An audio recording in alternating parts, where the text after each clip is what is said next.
film freaks and movie buffs.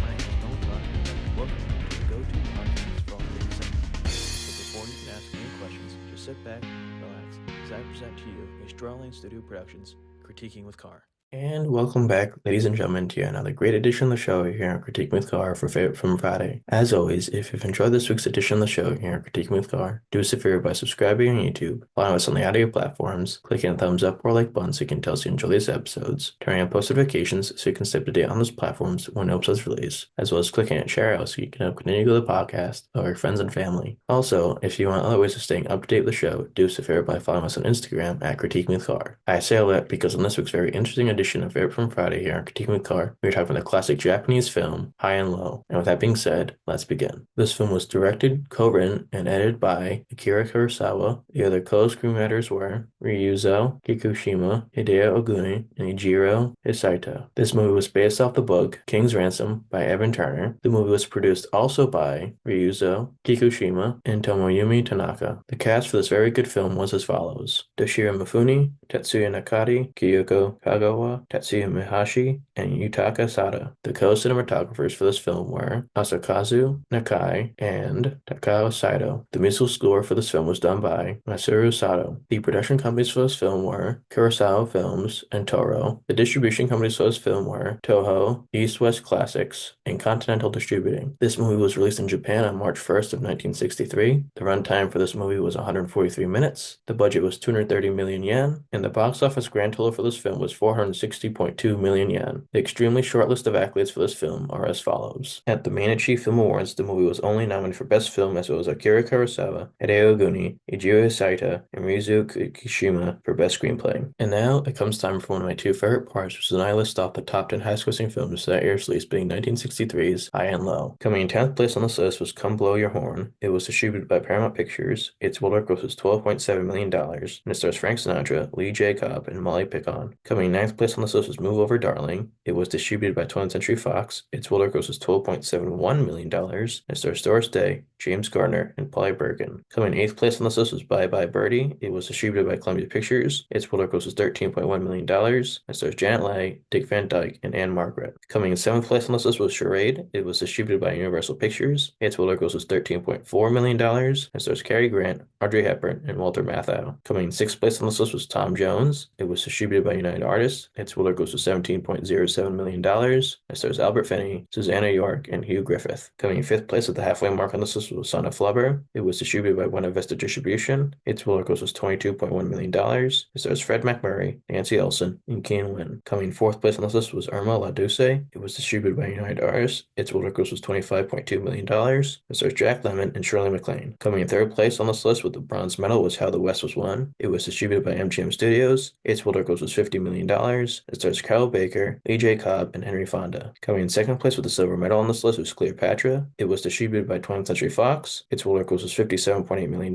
It stars Elizabeth Taylor, Richard Byrne, and Rex Harrison. And finally, coming in number 1 with the gold medal as the highest grossing film for 1963 was It's a Mad, Mad, Mad, Mad World. It was distributed by United Artists. Its worldwide gross was $60 million. It stars Spencer Tracy, Milton Berle, and Sid Caesar. And now, for the moment you've all been waiting for, my review of 1963's High and Low. High and Low, directed by Akira Kurosawa, is a taut, gripping crime thriller that delves deep into the divide between the wealthy elite and the impoverished underclass in post-war Japan. With its engaging characters, strong performances, and moral quandaries, the film continues to stand out as a classic in the thriller genre, proving that sometimes the simplest stories have the most profound impact. The plot centers around Mr. King Hogoto, a successful businessman who is on the verge of a career-defining moment. Gondo is working tirelessly on a deal to take over National Shoes, a company that he believes will secure his financial future and elevate his family's status. However, his life takes a terrifying turn when his son is kidnapped and a ransom demand of 30 million yen is issued. It's an intense, high-stakes situation that forces Gondo to make a choice that will have significant consequences in both his personal and professional life. But in a shocking twist, Gondo's son is not the one who is abducted. Instead, the kidnappers mistakenly taken his chauffeur's son, Shinji, a young boy who looks remarkably similar to Gondo's own child. This revelation forces Gondo to face a difficult dilemma. Does he pay the ransom and save the boy's life, or does he use the money to secure his business deal, which would mean his takeover plan could fall apart? This moral dilemma becomes the film's central theme, showing the intense internal conflict of a man caught between his duty to his family and his ambition. One of the film's standout qualities is its compelling characters, especially Mr. Gondo. Gondo's internal struggle is believable as he faces the harsh reality of having to choose between two conflicting desires, saving a life and securing his future. While some might argue that Gondo's decision-making skills come across as callous or cold-hearted, it also paints a nuanced picture of a man trying to navigate the pressures of both family and ambition. Equally compelling is the detective group, led by the determined and sharp Inspector Takura. The way the film balances Gando's personal conflict with the detective's pursuit of the criminals creates a layered and engaging narrative. Their chemistry and dedication to the case help move the film forward, keeping the investigation moving despite the obstacles they face. A highlight of the film is the final act where the detectives track down the kidnapper, Takuchi. As the investigation culminates in a tense standoff, the filmmakers excel at creating a palpable sense of suspense. The detective's dogged pursuit of Takuchi creates a cat-and-mouse game that keeps the viewer on edge even as the clock is ticking for the ransom money. The slow pace during these sequences allows for the tension to simmer, and the film succeeds in making you feel the weight of every second as the situation becomes increasingly dire. Despite its many strengths, High and Low has some notable flaws. One issue is the pacing, particularly during the first act. The lengthy build-up to the kidnapping, while essential for establishing Gando's character and the stakes of the situation, can feel overly drawn out. The lengthy sequences before Gando's crisis unfolds might test the patience of some viewers, particularly those who are more accustomed to fast-paced thrillers. Additionally, while the detective's investigation is fascinating,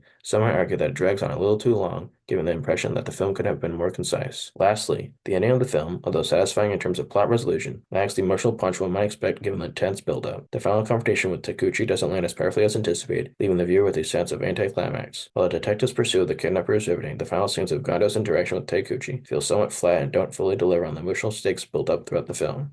In conclusion, High and Low is a movie I would watch again. It's a solid film that's not without its flaws but remains a classic of the genre. The detective work, the moral dilemmas, and the character arcs are all well worth the investment of time. And with that being said, my film freaks and cinephiles, I am very proud and honored to rank this great film a 7 out of 10 on the Diamond Dave scale. And with that being said, if you've enjoyed this week's edition of the show here on Critique with Carr for Favorite Film Friday, as always, do us a favor by subscribing on YouTube, following us on the audio platforms, clicking on thumbs up or like buttons so you can tell us you enjoy these episodes, turning on post notifications so you can stay up to date on this platform so when new episodes release, as well as clicking on share out so you can continue the podcast with all your friends and family. Also, if you want other ways of staying up to date with the show, do us a favor by following us on Instagram at Critique with Carr. And with that being said, my film freaks and cinephiles, as always, take care, and most importantly, happy viewing.